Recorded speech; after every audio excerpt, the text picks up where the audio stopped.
Hey guys नमस्कार, आप लोगों का टॉप 10 क्लासेस की प्यारे सी यूट्यूब चैनल पर आप लोगों का स्वागत है। तो गाइस आज हम लोग चर्चा करने वाले हैं कक्षा 12 की फिजिक्स की चैप्टर नंबर 4 की। तो बहुत ही इंटरेस्ट चैप्टर है, ये जान लीजिएगा। और गाइस आपको बताएं, सब तो अपना फेवरेट टॉपिक था ही, फेवरेट चैप्टर था और आपका भी फेवरेट हो जाएगा। ये तो भाई उससे भी ज़्यादा फेवरेट है, उससे भी ज़्यादा ये चैप्टर, ये टॉपिक फेवरेट है। तो ये जान लो कि आज की जो क्लास शुरू करने वाले हैं, पहले आप शुरू की क्लास को तो देखिए कि आज की क्लास में आपको क्या क्या सीखने को मिलता है। और गाइस जो बातें बताएंगे वो बातें आपको नहीं पता होगा, उन बातों को आप ज़रूर सीखिएगा और अंत तक बने रहिएगा। पूरा के पूरा आज लेक्चर देखिएगा, आपको लेक्चर के दौरान बहुत सारी चीज़ें मिलेंगी जो जिनसे आप नहीं वाकिफ़ हैं।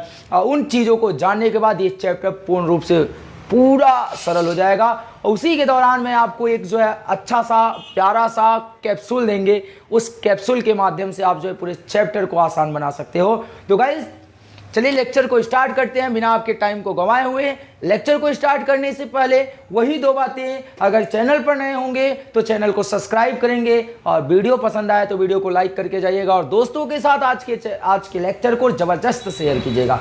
तो भाई चैप्टर नंबर 4 का स्टार्ट करने वाले हैं। इससे पहले सारे जो टॉपिक हैं वो हम लोगों ने इससे पिछले वाले वीडियो में क्लियर किए हैं। आज चैप्टर 4 का नाम है, ये आपके चैप्टर का नाम है, चैप्टर नंबर 4 का नाम है गतिमान, आवेश और चुंबकत्व। तो गाइस थोड़ी सी कुछ बातें जानते हैं, ध्यान से समझिएगा कि एक होता है विद्युत। क्या होता है? एक विद्युत होता है और एक होता है चुंबकीय क्षेत्र। एक होता है विद्युत, एक होता है चुंबकीय क्षेत्र। अब आप ध्यान से समझिएगा कि जो विद्युत होता है, यदि हम कह दें कि यदि यहाँ आवेश स्थिर हो, यदि आवेश आपका क्या हो, स्थिर हो, तो ये विद्युत क्षेत्र उत्पन्न करता है। यदि आवेश गतिशील हो, यदि आवेश एक नियत चाल से क्या हो, गतिमान हो, तो ये क्या उत्पन्न करता है? विद्युत उत्पन्न करता है। क्या उत्पन्न करता है? विद्युत उत्पन्न करता है, जिसके कारण आपके बल्ब जलते हैं, आपके पंखे चलते होंगे, बहुत सारे विद्युत पर आधारित आपको उपकरण मिल जाएंगे। तो ये तो विद्युत होता है। और चुंबकीय क्षेत्र क्या होता है? एक चुंबक ले लीजिएगा, क्या ले लीजिएगा? एक चुंबक, एक N ध्रुव मान लीजिएगा, S ध्रुव मान लीजिएगा। तो चुंबक के चारों ओर का जो ये क्षेत्र कहलाएगा, चुंबक के चारों ओर का जो क्षेत्र कहलाएगा, ये कौन सा क्षेत्र कहलाता है? चुंबकीय क्षेत्र कहलाता है। अब इसके अंदर आप जब किसी भी लौह पदार्थ को लेके जाओगे, किसी भी लौह पदार्थ को इसके अंदर लेके जाओगे, तो वो चुंबक अपनी ओर क्या कर लेगा? आकर्षित कर लेगा। क्या कर लेगा? आकर्षित कर लेगा। तो ये जो चैप्टर, इससे पहले जब एक ओरेस्टर नामक वैज्ञानिक थे, जब तक ये नहीं थे उससे पहले दुनिया ये मानती थी कि ये जो विद्युत है और जो ये चुंबकीय क्षेत्र है, ये दोनों एक दूसरे से अलग है। पर हमारे फिजिक्स के एक महान वैज्ञानिक ओरेस्टर जब आए और उन्होंने प्रयोग करने के दौरान एक अजीब बातें बताई, उनके अजीब बातों से ये लगा कि वो क्या बता के गए कि जो विद्युत है और जो चुंबकीय क्षेत्र है वो एक दूसरे से संबंध रखते हैं, एक दूसरे के रिलेशन के बारे में बताए कि इन दोनों में कौन सा रिलेशन है, विद्युत और चुंबकीय क्षेत्र में कौन सा रिलेशन है। तो गाइज वो विद्युत और चुंबकीय क्षेत्र में कौन सा रिलेशन होता है, वो चीज़ हम लोग इस चैप्टर के अंतर्गत अध्ययन करने वाले हैं। पूरे चैप्टर में इसी टॉपिक की चर्चा होगी। तो आइए हम लोग जो है सबसे पहले समझते हैं कि ओरेस्टेड का प्रयोग क्या होता है। ओरेस्टेड सन 1820 में, कौन से सन में भैया? 1820 ईस्वी में वो प्रयोग कर रहे थे। क्या कर रहे थे? प्रयोग कर रहे थे, किसी दूसरे का प्रयोग कर रहे थे, जरूरी नहीं इसी के लिए प्रयोग कर रहे थे। वो क्या कर रहे थे कि एक परिपथ बनाए थे, उस परिपथ में एक प्रतिरोध लगाए थे, विद्युत बल्ब के रूप में लगाए थे। ठीक, अब ध्यान समझिएगा। उसके बाद इस परिपथ को जो है किसी ऐसे तार से जोड़कर, उसके बाद यहाँ पर जो है सेल लगा दिए। ठीक, उसके बाद क्या कर दिए? एक की लगा दिए धारा को बंद और चालू करने के लिए। इस प्रकार वो जो है किसी टेबल पर ये प्रयोग कर रहे थे, किसी टेबल पे जो है कोई कुछ प्रयोग कर रहे थे कि इस सेल से इसमें क्या कर रहे थे? धारा प्रवाहित कर रहे थे। इस सेल के माध्यम से इस बल्ब को जलाने का प्रयास कर रहे थे या कुछ भी कर रहे थे। उसी दौरान यहाँ पर गलती से उसी मेज पर एक दिशा सूचक पड़ा हुआ था। एक क्या पड़ा हुआ था? दिशा सूचक पड़ा हुआ था। ध्यान से समझिएगा, उसी मेज पर एक दिशा सूचक पड़ा हुआ था। हमने क्या कहा? कुछ प्रयोग कर रहे थे, उसी दौरान उन्होंने एक परिपथ में एक सिल से जो है धारा प्रवाहित किया। क्या प्रवाहित किया? धारा प्रवाहित किया।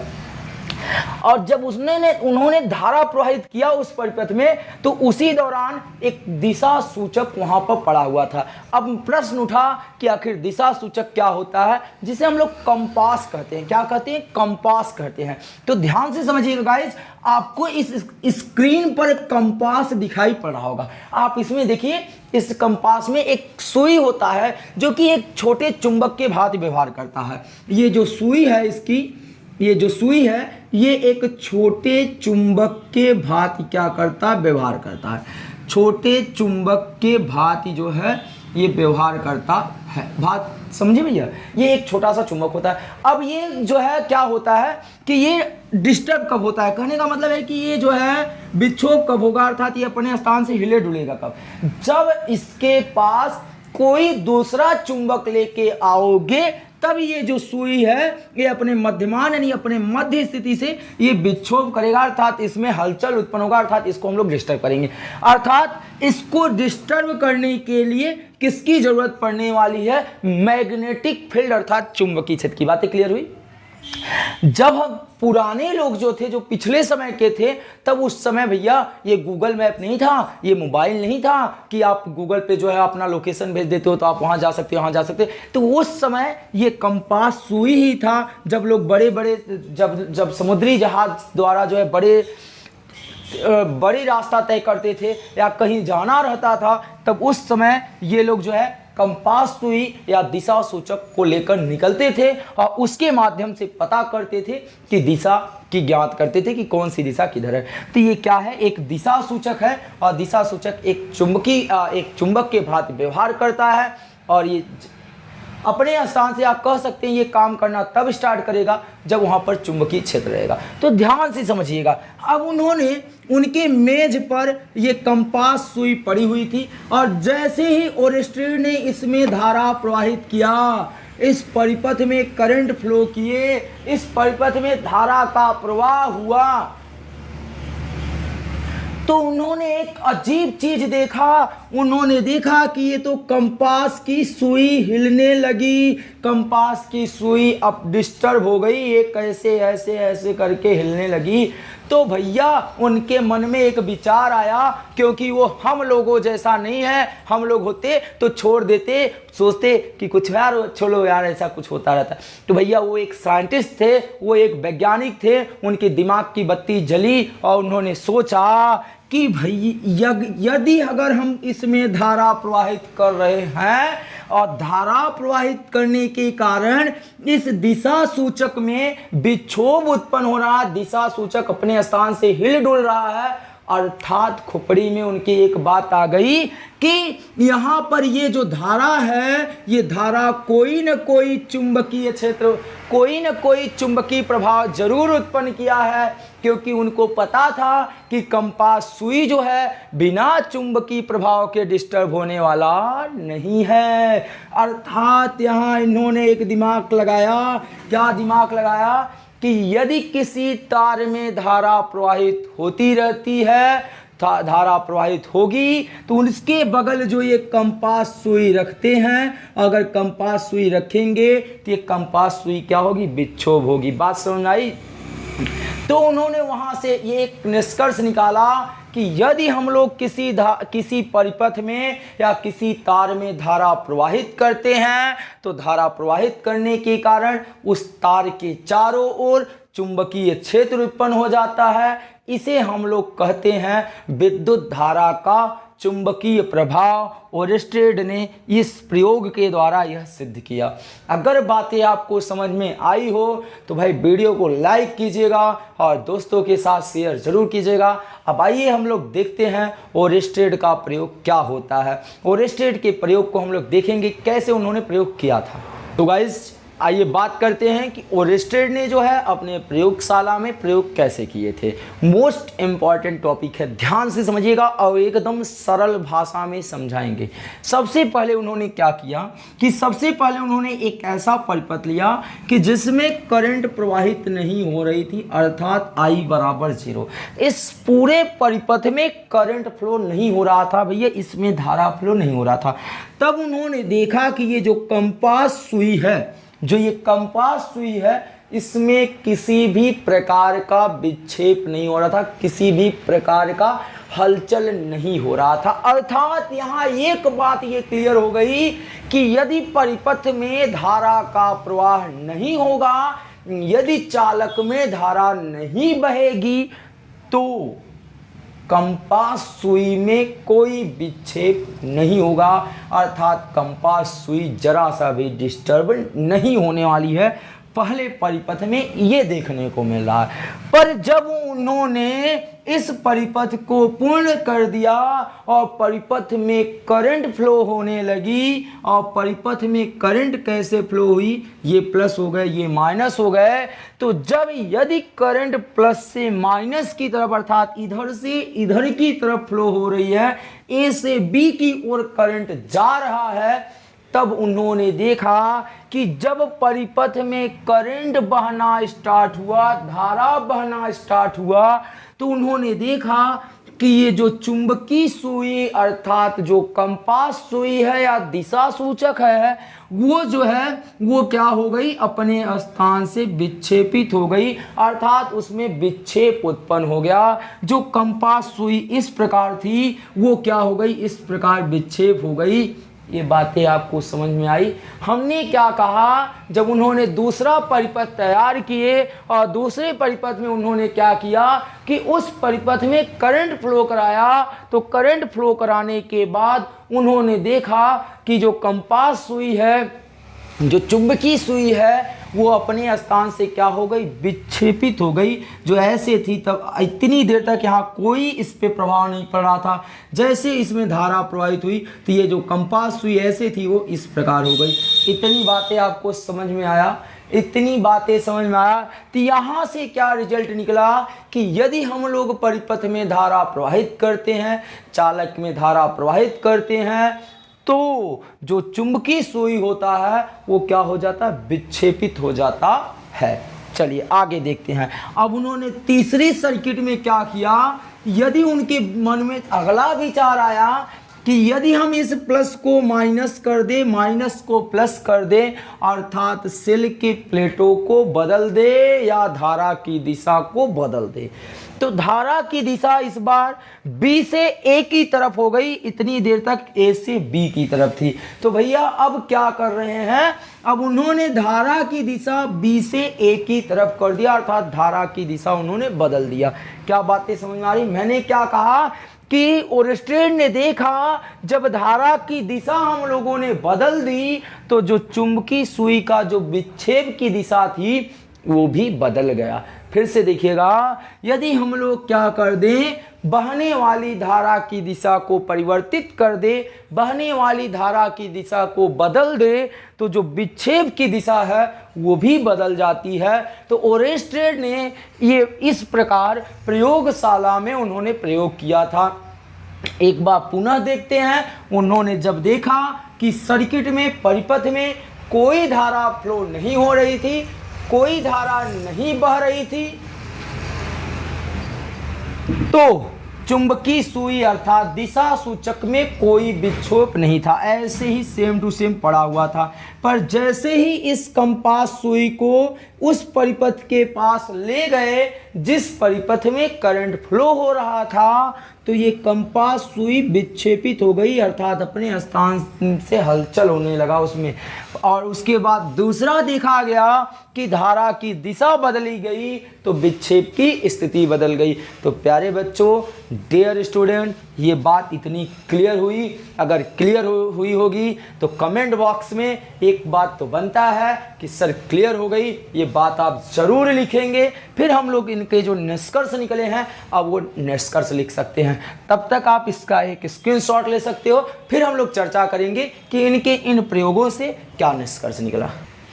तो गाइज आइए हम लोग देखते हैं कि ओरेस्टेड ने अपने प्रयोग के दौरान या प्रयोग करने के बाद क्या निष्कर्ष निकाले।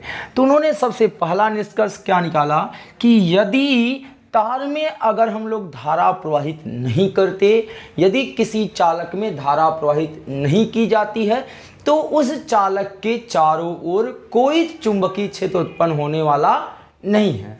फिर उन्होंने दूसरा निष्कर्ष क्या निकाला, यदि तार में प्रवाहित धारा की दिशा बदल दे, यदि तार में धारा जो प्रवाहित हो रही है उसकी दिशा बदल दें तो सुई में विक्षेप की स्थिति भी बदल जाती है। यदि धारा इधर से इधर की तरफ जा रही है और सुई में विक्षेप इधर हुई है, यदि धारा की दिशा परिवर्तित कर देंगे तो जो सुई इधर की तरफ विक्षेप हुई है वो सुई इधर की तरफ विक्षेप हो जाएगी। फिर से बात समझिए, यदि धारा इधर की तरफ ऐसे बढ़ रही है और आपके चुंबकीय सुई में विक्षेप इस प्रकार हुआ है, धारा की दिशा बदले, धारा की दिशा इधर से इधर कर देंगे तो चुंबकीय सुई की भी दिशा इधर से इधर की तरफ हो जाएगी।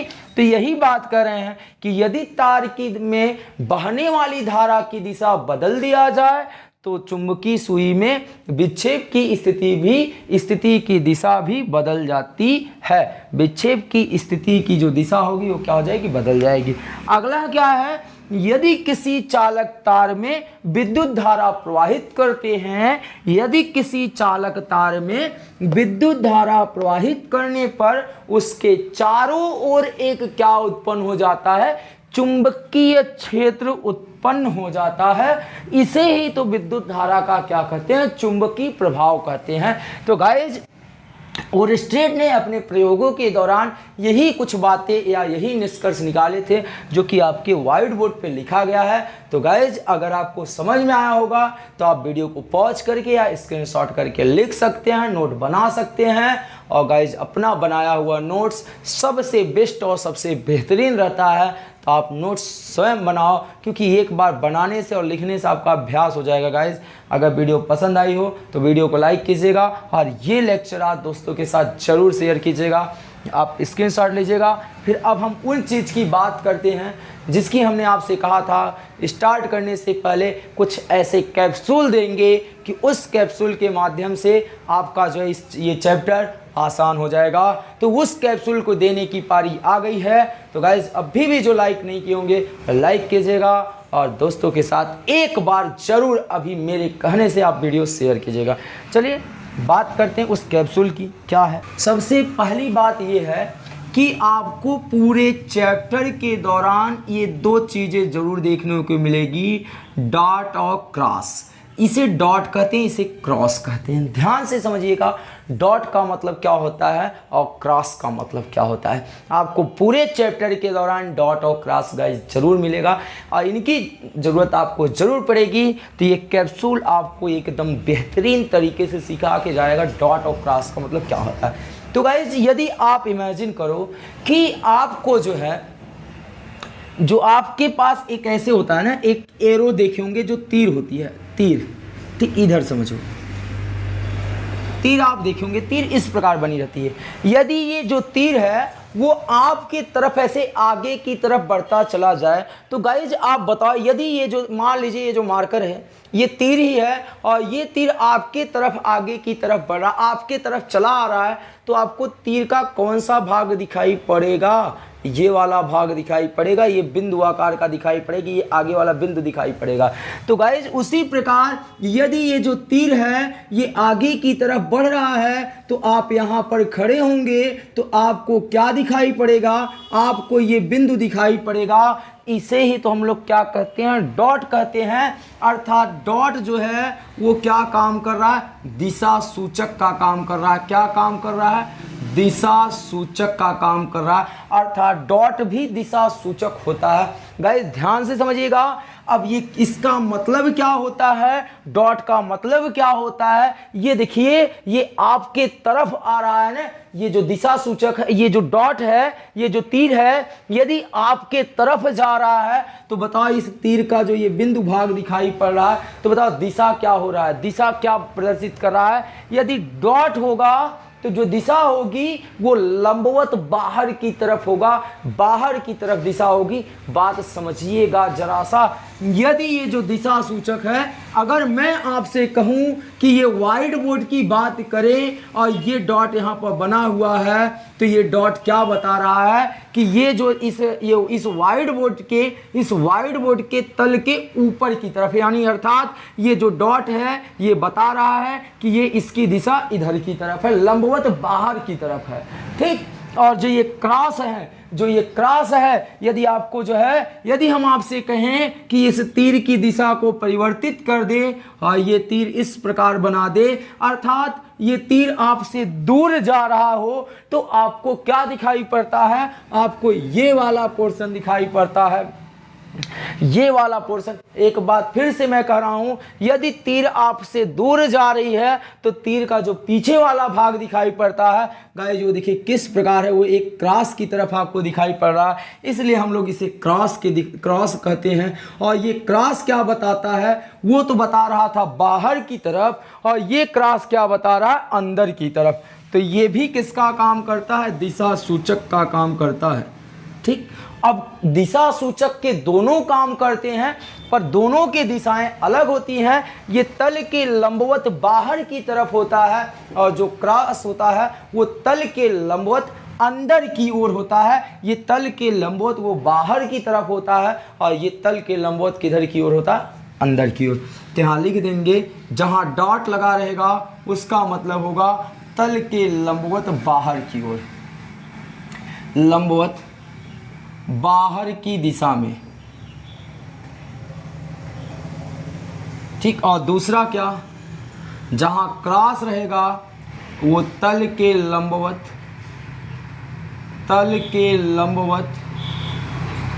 अंदर की दिशा में।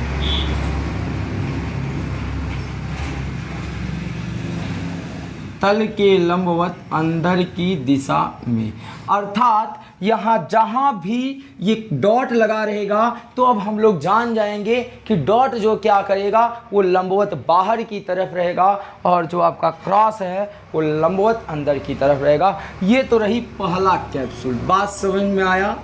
अब दूसरा कैप्सूल क्या है वो आप समझिए। दूसरा कैप्सूल क्या है, तो गाइस ध्यान से समझिएगा। यदि आपको ऐसे दो सदिश दे दें, सदिश ए और बी, और बीच में क्या संबंध लगा दे? क्रॉस, और बोले कि ए क्रॉस और बी की दिशा बताइए, ए क्रॉस बी की दिशा बताइए। तो गाइस सबसे पहले अब अच्छी बातें बताने जा रहे हैं। आपके पास कई लोग आएंगे, कई टीचरों से मुलाकात होगी, सब लोग बताएंगे ऐसे कर लो, वैसे कर लो, हाथ के ये कर लो, वो कर लो। अरे वो सब छोड़ो यार, उसको मारो गोली। मैं आपको बता रहा हूँ, अगर ये बातें न समझ आए तो बताइएगा मुझे।